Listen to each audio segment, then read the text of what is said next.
How's it, Misfits? This video, I'm taking this Ever After High Nina Thumbell doll and turning her into a tropical friend for Dollightful's tropical collab for 2019.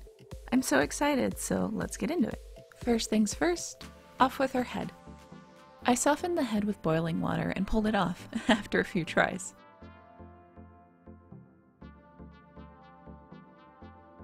Head! Time for a haircut. I tried to cut as close to the scalp as I could. Failed, but close enough. Now to take off the face. With some pure acetone, cotton balls, and a little bit of effort. Clean slate. Time to get all of the plugs. I just took a pair of pliers, wiggled them into the way too small neck hole, and began the arduous process of pulling out all the plugs one by one. Half an hour, hand cramps, and a pile of gross glue hair later, and she's clean. Some more acetone for the scalp paint. Now onto the hair. This is a hank of Dolly Hair's Brilliant Black, or was it Black Magic? Using a reroot tool from the Doll Planet, I struggled to loop the hair onto the rerouting tool and began to plug in her hair one by one. This took hours. My idea going into this was very Polynesian. While I was pretty much flying by the seat of my pants, I knew from the beginning that I wanted her to have long, dark, and wavy hair. I used Fabri-Tac glue to cover the plugs. Don't want her going bald. Let that dry for 24 hours. Time to wrap the hair. I used cling wrap and pins. Used the pins to keep the wrap in place by stabbing them into her scalp. Stab, stab, stab, stab. Acupunctured. And now it's time for Shadow Puppet Theater. I'm sealing this doll with Mr. Super Clear to give her a matte look and some tooth to draw on. Well, that's terrifying. I'm going at the body with some blushing. I wanted a more red tone skin color, so I'm going in with a brownish red pastel. I'm using Mungyo soft pastels for this part. I focused mostly on the joints, collarbone, hips, things like that. I made sure to bend the joints too. I didn't need another coat of MSC for building color, but I did seal it again after I was finished. Next is the face. I'm starting with blushing here too. Want the head to match the body after all. Obviously, I'm using the same colors of pastels here. I focused on the hairline, cheekbones, and even her ears. I also did her nose and chin. After that, I went in with a watercolor pencil. I used a brown to sketch out her eye shape. I picked this doll not just for her skin color, I don't have a way to easily make skin colors, but also for her face mold.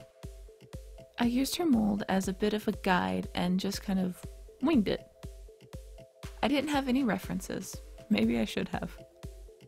With the same pencil, I went in on her eyebrows. No prep, no plan. I live on the edge. Now the other eyebrow. Wait, no, that's too much. To add a little more interest to her face, I decided to add small beauty marks. One under her right eye, another under the left side of her lip. That could have been better. I can fix it. Good enough. Now for the actual eye shapes. For the eye color, I decided to try a blue and salmon color to match the fabric I've picked out. I was lucky enough to have the exact right colors of watercolor pencil for the fabric. I was going for a kind of different eye coloring. I do kind of like how that turned out. At this point, I realized that the eye colors were a little too dull to actually see, so I decided to try a technique I'd seen Kathrine do. Taking the pigment straight off the pencil with a wet brush, the pigment is much brighter. But I forgot one thing. I am horrible with watercolors. No, that's a mistake. Mistakes were made. Not enough pigment. Oh, it's like painting lipstick. Wait, no, that's not what I wanted. Well, that's helpful. Try again.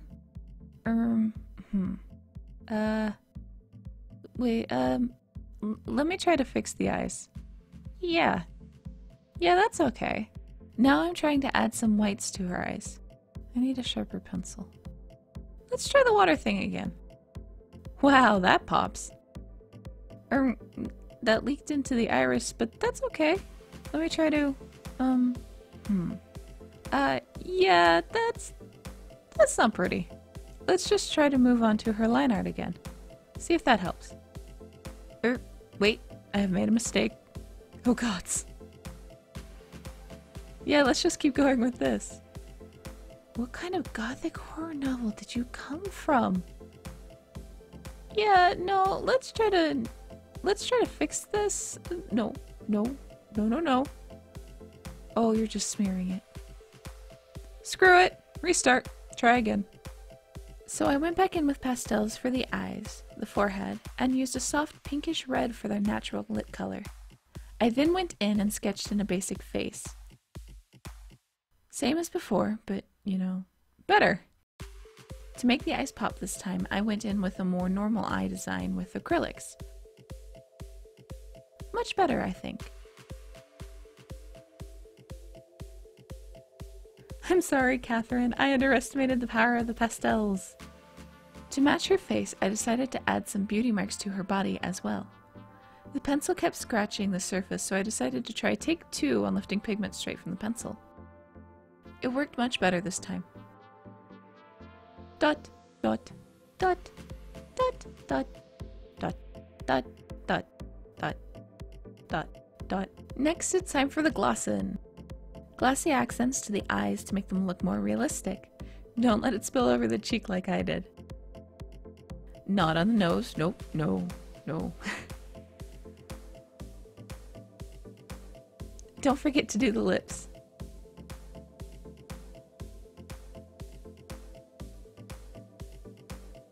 Fabric! I use fat quarters or fabric quarters for dolls. They're usually used for quilting and come like these, little squares of one type of fabric, as well as in small bundles that are usually in a color theme. Usually much cheaper and with generally much smaller patterns, I find these are more useful for dolls. The palm leaves were the first I found, and originally I was going for an island at night theme. The others are all beautiful too, but this is the only one I ended up using. Perhaps I'll use the others for a later project. As you've seen, my attempts at a bikini are a little unsatisfying. At this point I decided I didn't want to go with a bikini. Instead I decided to take inspiration from the Maori women with a tube-like top without the straps because that'd be difficult. I used an iron to flatten down the folded sections of the fabric to cut so that it was a two-sided piece. I wanted to make it thicker and more sturdy as well as more opaque. And done! Now I'm trying it on my doll and I think I cut it a little thick. I'm just gonna fold it in half and see what size I do want. That looks good. Now I'm going to try and figure out the basic idea for the skirt. I also wanted to add this feather trim as a top skirt, again inspired by the Maori beaded skirt. Now I'm taking the doll and trying to get a basic idea of how I want it to sit on the body. I'm kind of fudging it here and I'm just gonna cut it like this. Snip! I plan on using snap enclosures to attach these to the doll.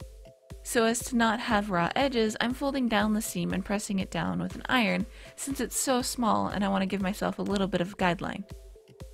Here again I'm testing where I want these to exactly sit on her body and how big around this top needs to be. Same with the skirt, I'm folding over the hem and pressing it down with the iron to give me guidelines to sew later. This was too much of a pain to try and put under my sewing machine, so I'm going to try, butcher really, to hand sew a straight stitch. I just have to keep this thing closed. Good enough. Now I'm going to sew on snap enclosures as well to keep her clothes on her body. I thought about adding a strap to catch the crotch so the skirt wouldn't move, but I decided that I didn't need it. This thing is tight enough as is. There, done.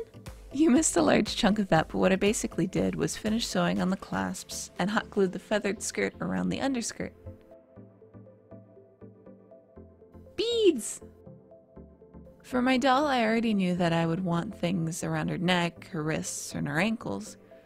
But I didn't want more flowers because I already wanted her to have a hakule, and I wanted it to stand out. When I saw these beads at Michael's, I knew that I had exactly what I wanted. Here I'm basically just cutting a piece off and using the string they were already attached to, tying off just enough so that they were snug to the wrist. I just double knot, nothing fancy. I do the same for the other wrist. I don't give myself as much leeway this time. It's much better to have a generous amount of thread to work with. My hands are small, but they're not that small. Well, let's try that again. Good enough. Just cut off the excess. And look at that! So many beads.